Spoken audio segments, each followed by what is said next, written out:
안녕하세요. 1월 14일 목요일 큐티 클래스에 온 우리 친구들 환영합니다. 먼저 목사님이 미안하다는 소리 좀 하고 시작할게요. 목사님 사정이 있어서 이제 올리게 됩니다. 너무너무 미안해요. 이해해 줄 거죠? 땡큐. 자, 오늘 말씀은 마태복음 2장 1절에서 12절까지고요. 제목은 합당한 예배 스타일. 요즘 어떤 스타일이 아싸 스타일일까? 유행일까? 예전 여러분 선배들은 어떤 옷을 많이 입고 다녔었냐면 목사님 표현으로 추리닝 뭐 이런 스타일이죠. 깔맞춤에 슬리퍼까지도. 그래서 어느 청소년부 이야기인데 선생님 나오셔가지고 다음 주는 원로 목사님 모시고 예배할 테니까 깔끔하고 단정하게 옷을 입고 오라는 거죠. 그 다음 주에 그 원로 목사님과 선생님들이 뒤로 넘어갈 뻔했어. 왜냐하면 모두 깔끔하고 단정하게 뭘 입고 왔을까? 네, 추리닝을 입고 온 거죠. 마치 목사님이 정장을 입듯이 말이죠. 그래서 한번 생각해봐요. 합당한 예배의 모습은 무엇일까? 어떤 옷을 입어야 하는가? 사실 그 기준은요, 상대적이고 제각기 다를 수 있어요. 그러므로 합당한 예배의 모습은요, 외적인 모습이 아니라 내면의 모습, 그 모습이 단정하고 순수해야 한다는 것입니다. 오늘 말씀은 예수님의 탄생에 대한 이야기예요. 이 땅의 왕으로 오시는 예수님의 탄생 소식 앞에 사람들의 각기 다른 반응을 소개하고 있는데 헤롯 왕과 동방 박사들의 모습입니다. 같은 상황에서 다른 반응을 어떻게 보이고 있는지 생각하면서 읽어보면 더 재밌을 거예요. 우리 1절부터 12절까지 함께 읽겠습니다.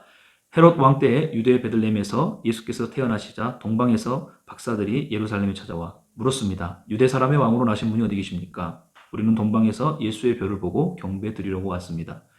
헤롯 왕은 이 말을 듣고 심기가 불편했습니다. 예루살렘도 온통 떠들썩했습니다. 헤롯은 백성의 대제사장들과 율법학자들을 모두 불러 그리스도가 어디에서 태어날 것인지 캐물었습니다. 그들이 대답했습니다. 유대의 베들레헴입니다. 예언자가 성경에 이렇게 기록했기 때문입니다.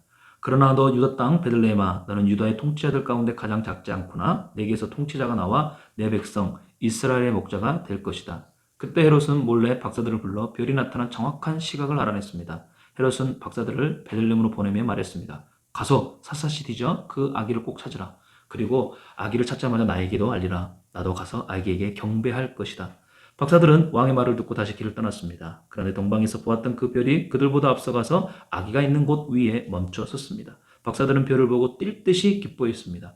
집으로 들어가 보니 아기가 그 어머니 마리아와 함께 있었습니다. 그들은 엎드려 아기에게 경배하고 보물함을 열어 황금과 유향과 모략을 예물로 드렸습니다. 그리고 그들은 꿈속에서 헤롯에게 돌아가지 말라는 지시를 받고 다른 길을 통해 자기의 나라로 돌아갔습니다. 아멘. 서로 참 많이 다르죠? 먼저 헤롯의 반응을 보겠습니다. 3절에서는 예수님의 탄생의 소식을 듣고 심기가 불편했다고 하는데 8절에서는 금세 태도를 바꿔서 말하기를 동방 박사들에게 가서 샅샅이 뒤져 그 아기를 꼭 찾으라. 그리고 아기를 찾자마자 나에게도 알리라. 나도 가서 아기에게 경배할 것이다. 여러분, 헤롯 왕에게서 그 마음의 진정성이 느껴지나요? 거짓말이라는 것을 금방 알겠죠? 겉과 속이 너무 다른 헤롯의 모습입니다. 이번에는 동방 박사의 반응들입니다. 10절에 보니까 움직이던 별이 베들레헴 마구간 위에 멈춰서자 뛸 듯이 기뻐한다라고 이야기합니다. 그리고 아기 예수께 나아가 그들이 미리 준비한 황금과 유향과 모략을 예물로 드리죠. 이 선물은 왕이가만 드리는 것으로 예수님께는 가장 합당한 예물이었습니다. 누가 예수님의 탄생을 기뻐하는, 경배하는 찐심이죠? 동방박사들이죠. 동방박사들은 현재 페르시아, 이라크와 이란 국경지대에 있는 그곳에서부터 베들레헴까지 온 곳이에요. 약 1600km로서 40일 동안 낙타를 타고 사막을 횡단해야 했어요. 그 길을 얼마나 힘들고 위험했는지 죽음의 길이라고 불립니다. 그 길을 그들은 이 예물을 드리고 왔다는 거죠. 정말 그들에게서 찐심이 느껴집니다. 우리도 예수님을 향한 마음, 찐심의 마음을 그렇다면 어떻게 표현할 수 있을까요? 매주 드리는 예배에서 우리도 그 마음을 표현할 수 있다는 겁니다. 같은 상황에서 헤롯은 거짓 마음을 표현했고 동방 박사들은 찐심을 표현했죠. 서로 아주 다른 모습입니다. 우리의 예배도 이와 같아요. 비대면으로 쉽진 않겠지만 누구나 예배를 드리는 같은 상황이 있습니다. 그런데요, 그 마음은 서로 다를 수 있다는 거예요. 그래서 여러분에게 묻고 싶어요. 여러분의 예배 모습, 태도, 마음, 중심이 진짜 합당한 그러한 찐심인지. 그래서 목사님과 선생님이 더 여러분 기도할게요. 좀 어렵고 힘들어도 우리 예배에 찐심으로 여러분이 나아가며 드리기를 바랍니다. 그리고 오늘 하루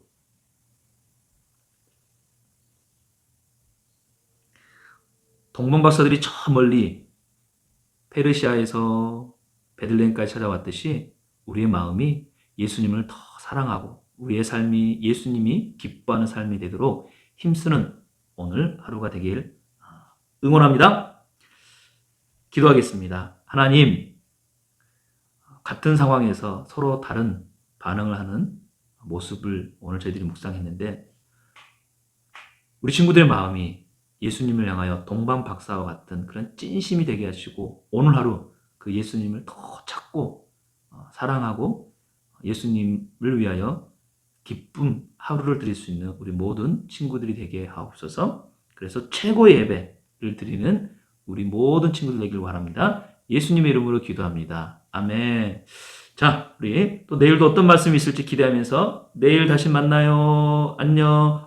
그리고 우리 친구들 조에서 혼자만 하지 말고 다른 친구들한테도 우리 큐티 클래스 같이 할 수 있도록 우리 서로 톡도 하고 같이 격려도 하고 응원도 했으면 좋겠어요. 네, 안녕. 내일 봐요.